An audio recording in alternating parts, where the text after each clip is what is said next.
Hi, I'm Betsy Ross, and welcome to my historic home. We are here in the Price Hill neighborhood of downtown Cincinnati, Ohio, just off downtown. It was developed back in the 1880s by a man named John Price, a real estate man.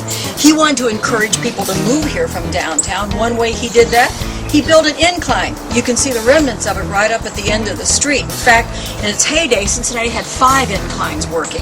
But besides doing the incline, what he did, he built these row houses for his sons. And his sons moved here. And I have the honor of living in one of those original row houses. Let's go in and take a quick look. So you come into these houses and they are what they say they are. They are row houses, shotgun houses, some neighborhoods might call them, but they're skinny and they go up. One thing, there's not a whole lot of space, especially storage space. For example, I just keep my bicycle up here instead of taking it downstairs, bringing it up, taking it back downstairs. It's a whole lot easier to have it here.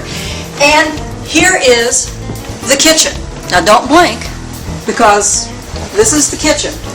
It's functional, it has everything that you need, but it still is small. And you would like to have a larger kitchen, especially when you have guests over.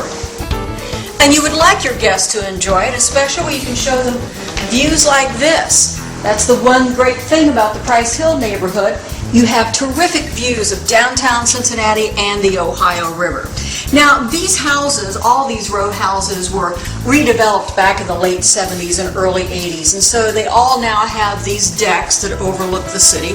They have spiral staircases, they have ceiling fans, and they have skylights. So they have been renovated to kind of fit a modern era. But speaking of spiral staircases, let's go upstairs, take a look at the loft.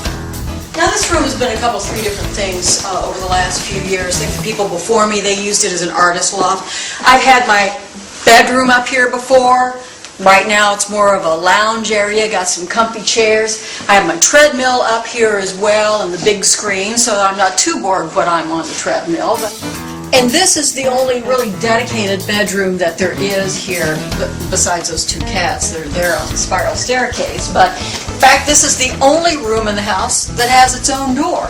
But this is the bedroom that I use, but again, it's small, and these closets are smaller here than the ones upstairs. And the trick about this house as well, you know, I said that you kind of squeezed in things wherever you could. Well, there's a washer and dryer, but it's in the basement in the lower level.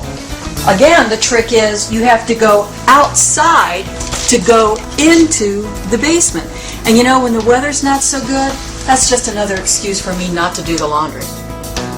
Well, I hope you've liked the tour of this historical home, and I think that any time that you have an older home like this, you always want to have a nod to the past, but you also want to bring it up to the present too. And so you don't mind knocking down a few walls or doing a lot of renovation to make sure that it's up to date, because you're not just renovating a house, you're rewriting history.